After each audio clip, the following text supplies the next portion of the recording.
yang berasal dari negeri Maroko, Maghrib. Dan keilmuannya diakui oleh para ulama-ulama yang hidup sezaman dengan beliau. Bahkan beliau sendiri menulis biografi hidup beliau sendiri. Judulnya Sabilu Taufik fi Tarjamati As-Sayyid Abdullah Ibn Siddiq.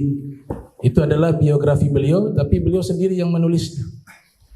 Dan ada beberapa ulama satu tabakat dengan beliau seperti Syekh Muhammad Yasin Al-Fadani, Musnidul Asr, juga menulis managib tentang biografi singkat dari Sayyid Abdullah Al-Ghumari dalam kitab beliau Bughyatul Murid min Ulumil Asanid. Di situ membahas juga sedikit dari biografinya Sayyid Abdullah Al-Ghumari. Bahkan saudara-saudara kandung beliau seperti Sayyid Ahmad Al-Ghumari, Sayyid Abdul Aziz Al-Ghumari juga menulis managib daripada saudara mereka, yaitu Sayyid Abdullah Al-Ghumari. Dan juga ada Syekh Ismail bin Uthman. Beliau menulis Kitabus Tsabat. Di situ memuat juga biografi singkat tentang Al-Imam Al-Muhaddis Sayyid Abdullah Al-Ghumari. Dan masih banyak ulama, di antara murid beliau Dr. Said Mamduh juga menulis Irtisyafur Rahik min Asanid Sayyid Abdullah Ibn Siddiq, membahas juga biografi tentang guru beliau. Jadi pengakuan ulama kepada Sayyid Abdullah bin Siddiq Al-Ghumari itu sangat luar biasa. Termasuk saya pernah bertanya langsung kepada Mufti Kesultanan Ternate Abu Ya'al Habib Abu Bakar bin Hasan Al-Attas Az-Zabidi, apakah beliau pernah talaki kepada Sayyid Abdullah Al-Ghumari? Kata Habib Abu Bakar, pernah. Dan saya waktu itu memijit kaki Sayyid Abdullah Al-Ghumari, dan saya di Maroko waktu itu, di Tonja, karena beliau kan mungkin di Tonja. Di saat memijit kaki, saya melihat kitab begitu banyak. Kemudian saya bertanya kepada Abu ya Sayyid Abdullah Al-Ghumari, apakah ini kitab sudah pernah dibaca? Maka beliau mengatakan, pertanyaanmu salah wahai anak. Apakah ini sudah dihafal atau belum? Bukan dibaca. Nah, ini menunjukkan kapasitas keilmuan daripada beliau sangat luar biasa. Beliau juga memiliki sanad-sanad hadis yang sangat banyak. Ittiba bil ulama al-muhadditsin. Ada kitab berjudul Ithaful Akabir bi Isnadi Dafatir, ditulis oleh Imam Syaukani. Di situ untuk masalah kitab saja perhatian mereka dengan sanad sangat luar biasa, apalagi masalah hadis Nabi Muhammad sallallahu alaihi wasallam. Beliau dari garis ayah, nasabnya itu bersambung kepada Said Idris Al-Akbar yang mendirikan daripada Daulah Idrisiyah di Fes, Maroko. Itu nasabnya sampai kepada Said Idris Al-Akbar dan terus ke atas sampai kepada Imam Hasan bin Ali bin Abi Thalib. Adapun dari jalur ibu, beliau itu ibunya memiliki leluhur, di antaranya ulama besar namanya Said Ibnu Ajibah Al-Hasani yang menulis kitab Iqadhul Himam ala Syarhil Hikam, Syarah Hikam Ibni Atta'illah Sakandari, dan juga tafsir Al-Bahrul Madid fi Tafsir Qur'anil Madid. Itu adalah jalur nasab dari sang ibu. Jadi dari dua sisi luar biasa, nasab ke ayah itu ulama-ulama terus sampai kepada Nabi Muhammad SAW. Kemudian jalur nasab dari ibu sampai juga kepada ulama-ulama besar, di antaranya Ibnu Ajibah, seorang sufi, muhaddis, mufassir. Lahir tahun 1910 Masehi. Beliau lahir di Tonja. Asalnya dari Gumaro, cuma hijrah ke Tonja. Gumaro juga wilayah daripada Maroko, Maghrib. Di situ juga ada ulama terdahulu namanya Imam Abu Hasan Sazili. Beliau juga dari Gumaro. Tahun 1910 Masehi beliau dilahirkan di Tonja dan wafat tahun 1993 Masehi di Tonja. Kemudian guru-guru beliau, di antaranya ayah beliau Said Muhammad Al-Ghumari. Kemudian ada beliau ini kan menghimpun daripada dua kiblat Universitas Islam, dari Jami'atul Qarawin yang ada di Fes, Maroko. Kemudian nanti beliau lanjut juga ke Azhar Asy-Syarif di Mesir. Jadi beliau menghimpun dua universitas Islam besar yang menjadi kiblat daripada ilmu-ilmu agama Islam. Di rumah beliau ada namanya Az-Zawiyah Al-Ghomariyah. Di situ beliau bertalaki kepada ayah beliau, bertalaki kepada kakak beliau Said Ahmad Al-Ghomari.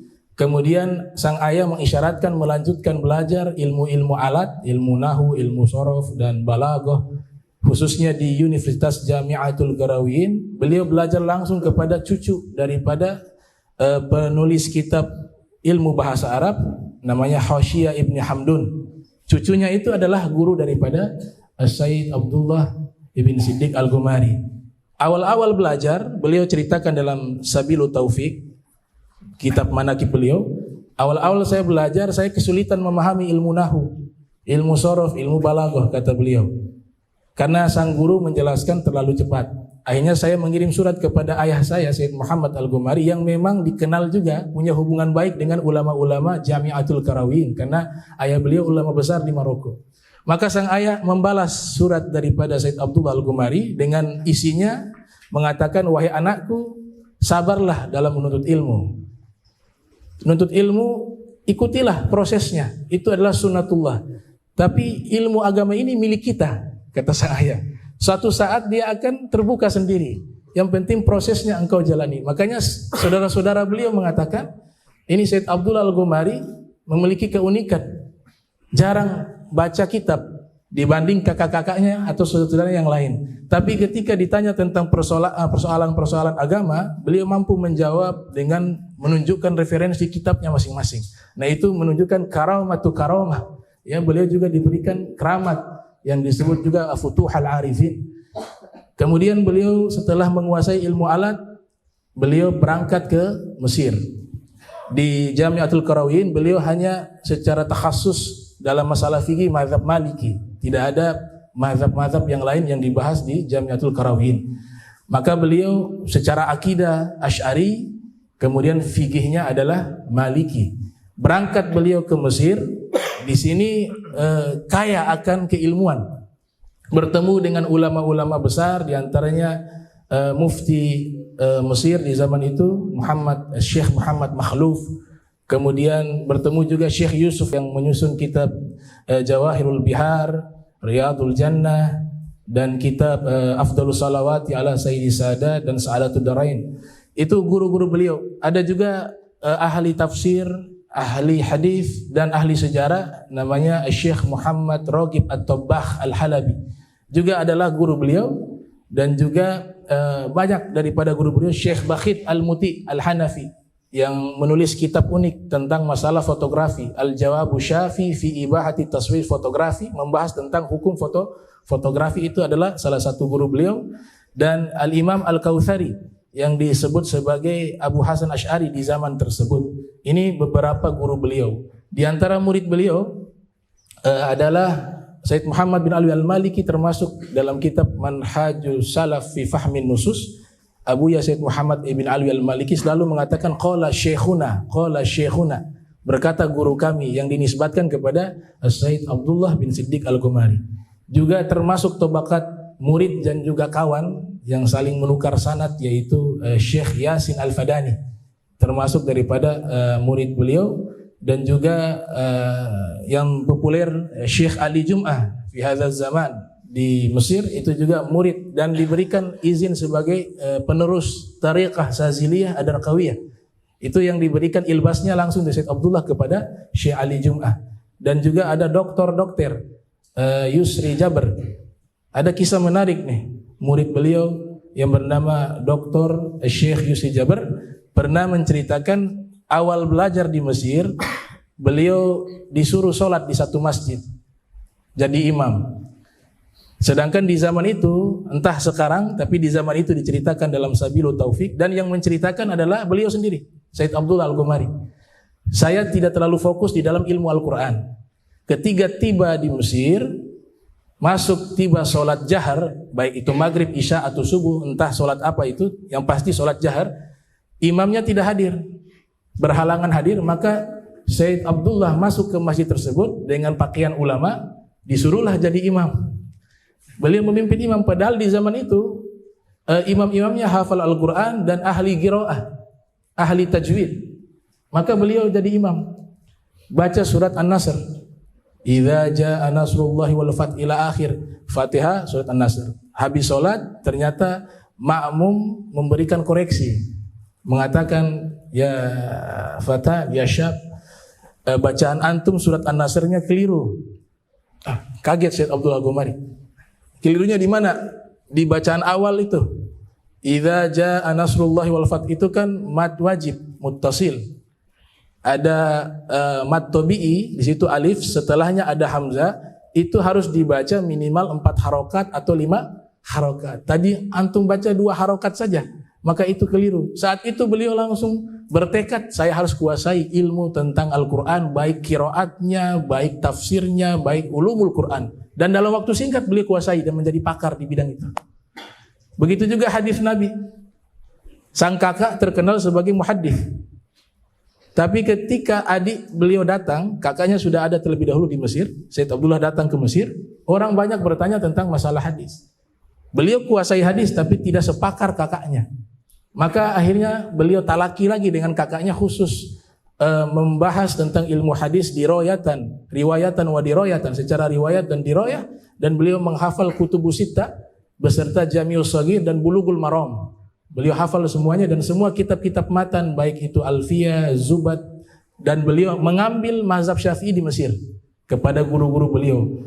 Setelah itu beliau kesulitan memahami kitab Syekh Abdul Wahab Sya'rani berjudul Minhajul Wusul ila Maqasidi Ilmi Usul, tentang usul fikih.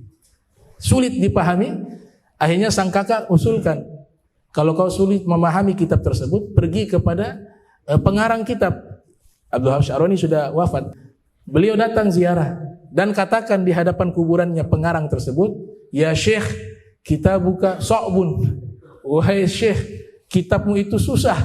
Tolong jelaskan kepada saya biar saya bisa paham. Malamnya bermimpi Syekh Abdul Wahab Sya'rani mengajar langsung kepada Syekh Abdullah Al-Ghumari sampai tuntas itu kitab. Bangun dari tidurnya, itu ilmu sudah terhafal. Nah, berarti memang minal auliya wal mutafannin, dan banyak cabang-cabang ilmu beliau kuasai. Kemudian beliau pernah mengatakan kepada Syekh Ali Jum'ah waktu membaca kitab, tamahal ya Ali, kalau baca kitab pelan-pelan wahai Ali, saya kunu laka sya'nun, satu saat engkau akan menjadi ulama besar. Dan sekarang terbukti di Mesir menjadi rujukan Syekh Ali Jum'ah. Banyak hal yang menarik yang diceritakan mengenai manaqib daripada Said Abdullah bin Siddiq Al-Ghumari, dan beliau mengarang kitab dari berbagai fan keilmuan, mutafanninun. Beliau punya mausu'at 19 jilid, ensiklopedia kumpulan karangan-karangan kitab beliau. Kemudian beliau punya karangan lebih dari 100 judul, di antaranya Ithaful Azkiya bi Jawazi Tawasil bil Anbiya wa Auliya, membahas tentang masalah tawasul. Kemudian beliau juga membahas secara khusus masalah sampainya pahala, menghadiahkan pahala bacaan Al-Quran kepada orang-orang yang sudah meninggal. Beliau menulis secara khusus berjudul Tawdihul Bayan li wusuli thawabi qiraatil Quran. Kemudian membahas tentang masalah bid'ah dari sudut pandang yang benar, itqanu sun'i fi tahqiq ma'na bid'ah, dan membahas tentang Harut dan Marut. Beliau memberikan kesimpulan Harut Marut itu bukan malaikat tapi syaitan dalam risalah Harut wa Marut. Kemudian juga tentang Imam Mahdi Al-Muntazar. Pokoknya kita beliau lebih dari 100 judul, dan dari berbagai cabang ilmu, baik itu akidah, ilmu Al-Quran dan ulumulnya, dan ilmu hadis, riwayatan, dirayatan, ilmu mantik, ilmu balaghah, bayan, ma'ani, badi, ilmu arut, ilmu kawafi, lengkap. Sehingga diberikan julukan mutafanninun. Nah, ini sekilas tentang biografi daripada Said Abdullah bin Muhammad bin Siddiq Al-Ghumari. Dan beliau kalau tidak salah itu punya kitab tentang Nabi, Fadailun Nabi, dan yang satunya Irsyadut Thalib Najib fi ilama fi Maulid Nabi minal akadzib. Di situ memang studi kritis. Beliau kritis di dalam masalah data-data riwayat, ya, tentang hadis-hadis Karena memang perhatian khusus beliau juga di dalam hadis Nabi Muhammad sallallahu alaihi wasallam. Nah, ini yang bisa kita sama-sama mengetahui secara singkat tentang sosok daripada Sayyid Abdullah bin Muhammad bin Siddiq Al-Ghumari Al-Hasani Al-Idrisi.